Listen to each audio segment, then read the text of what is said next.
Assalamualaikum warahmatullahi wabarakatuh.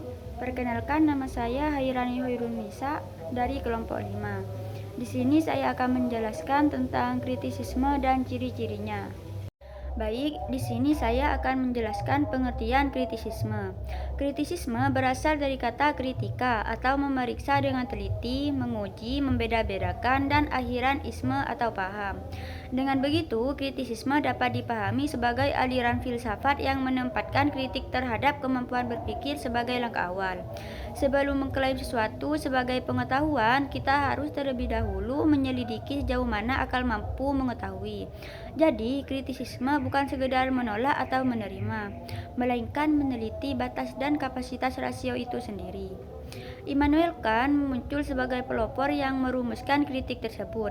Ia melihat kelemahan dua aliran besar zamannya, yaitu rasionalisme yang menekankan akal murni tanpa pengalaman, dan empirisme yang menempatkan pengalaman indrawi sebagai satu-satunya setengah benar, masing-masing mengambil satu sisi mengabaikan sisi lain, sehingga perlu disintesiskan agar mencapai gambaran yang utuh tentang bagaimana pengetahuan mungkin terjadi. Menurut Kant, masalah utama rasionalisme adalah menganggap bahwa akal sendiri bisa membuka rahasia realitas tanpa bantuan pengalaman. Sebaliknya, empirisme bermasalah ketika membatasi semua pengalaman hanya pada data indera semata dan akhirnya bisa berujung pada skeptisisme, yakni keraguan total tentang adanya pengetahuan yang pasti. Kant menilai keduanya berlebihan kalau berdiri sendiri. Solusi yang ia tawarkan adalah mengakui peranan keduanya secara bersamaan. Kant juga membedakan antara dua jenis unsur dalam proses pengenalan, unsur a priori dan unsur a posteriori. Unsur a priori adalah kondisi pra-pengalaman yang sudah melekat pada struktur akal, misalnya bentuk-bentuk intuisi seperti ruang dan waktu, serta kategori-kategori pemikiran seperti sebab sampai akibat. Unsur a posteriori adalah materi pengalaman yang diberikan indera pengetahuan.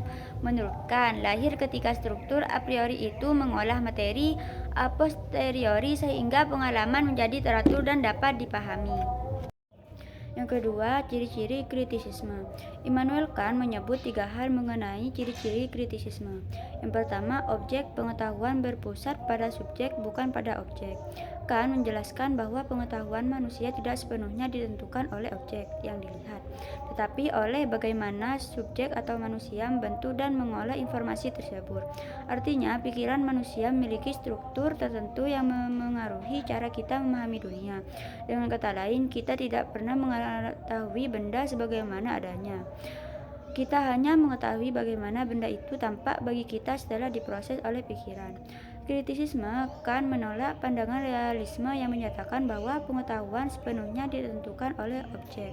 Sebaliknya, bagi Kant, subjek aktif mengonstruksi pengetahuan melalui kategori-kategori bawaan.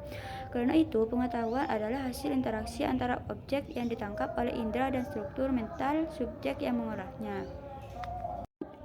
Yang kedua, rasio manusia terbatas, hanya mampu mengetahui fenomena, bukan hakikat atau nomena. Menurut Kant, kemampuan rasio manusia terbatas pada fenomena, yaitu hal-hal yang tampak dan dapat terlihat melalui pengalaman. Kita dapat mengetahui ciri, bentuk, dan gejala suatu objek, tetapi kita tidak bisa memahami hakikat terdalamnya, yang disebut nomena. Nomena berada di luar batas kemampuan indera dan rasio manusia, hanya dapat memikirkannya, tetapi tidak dapat benar-benar mengetahuinya. Yang ketiga, pengetahuan diperoleh dari perpaduan unsur a priori dan a posteriori. Kant menyatakan bahwa pengetahuan manusia muncul dari kombinasi dua unsur. Yang pertama, a priori atau bawaan dari rasio seperti ruang dan waktu. Yang kedua, a posteriori atau pengalaman indrawi. Unsur a priori adalah struktur mental yang sudah ada sebelum pengalaman, yang memungkinkan kita memahami dan mengatur informasi tanpa struktur a priori ini. Pengalaman tidak akan terorigasi dan tidak dapat menjadi pengetahuan yang bermakna. Sementara itu, unsur a posteriori menyediakan materi atau isi dari pengetahuan, yaitu apa yang diberikan oleh pengalaman nyata. Pengetahuan yang benar hanya terbentuk ketika unsur a priori dan a posteriori bekerja bersama. Misalnya, kita hanya bisa memahami objek berada di sini atau di sana, karena ruang adalah bentuk a priori, sementara objeknya sendiri diberikan oleh pengalaman. Dari makalah tersebut dapat disimpulkan, kritisisme akan menegaskan bahwa pengetahuan tidak hanya berasal dari akal maupun pengalaman saja, tetapi merupakan perpaduan keduanya. Manusia hanya mampu mengetahui fenomena atau apa yang tampak, bukan nomena atau hakikat benda pada dirinya. Dengan membatasi kemampuan rasiokan, memberi dasar bagi ilmu yang objektif, sekaligus membuka ruang bagi moralitas dan keyakinan di luar jangkauan akal. Sekian dari saya. Wassalamualaikum warahmatullahi wabarakatuh.